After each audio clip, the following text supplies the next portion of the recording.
name is Philip Meniken. I'm the Chief Business Development Officer and the Deputy CEO of the company.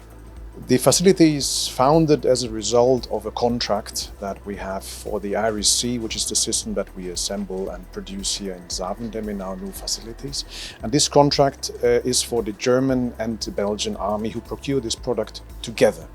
As part of this contract, we have set up this facility here at the heart of Europe as a sign as well to strengthen European defense capabilities and to support the integration of the defense industry, but as well to support the idea of joint procurements, that soldiers have the similar or the same equipment all over Europe so that they are compatible with each other and that they can communicate with each other much better. THEON Sensors is the world leader in night vision goggles, where we have more than 60% of the global market, including the US. In the US, for example, we deliver our equipment to the US Marine Corps, but all over Europe, in Asia, in the Middle East, in more than 70 countries around the world.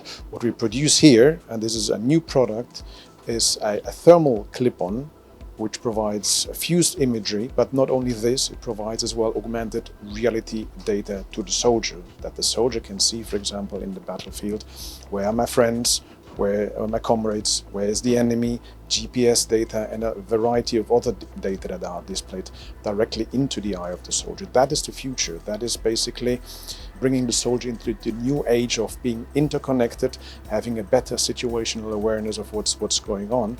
And this is something where we're investing a lot of money and a lot of time. So for a soldier to operate during the night, he needs a night vision goggle, and every soldier needs to have a night vision goggle so that he or she can actually see and operate during the night.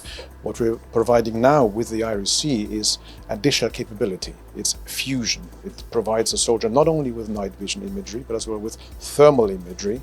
And basically the fusion provides the best of both technologies. That's number one. Number two is, as I said, that the soldier gets all this augmented reality data, and that he can actually operate better, and he's more aware of threats, he's more aware of what's going on around in the battlefield. That makes the soldier more secure, basically, and more efficient. We opened this plant here as well to give something back to Belgium. Belgium is one of the two customers for this particular project, and we decided to set something up here in Belgium to give something back to the society. A lot of money is spent in Belgium and in many other countries around the world on defense, and it's always important that some of this money flows back into the society, into the community. And we came here, basically opened THEON Belgium 2 months ago. We already employed 12 people here. We have plans, of course, with ramping up production to employ further people and to make this really a hub for our new digital fused products for our European customers. The opening of this plant marks something important, and that is basically that a Greek company sets up production all over Europe. Now in Belgium, it's our third plant after in Germany. We set up production in Denmark, we have set up production, and of course in Greece. And this is a sign of European integration. That it's important that Europe grows up. It's important that we set up production facilities in Europe, that we get autonomy, and that more and more countries start procuring jointly equipment so that all the soldiers have the same equipment and are thus more efficient in operations.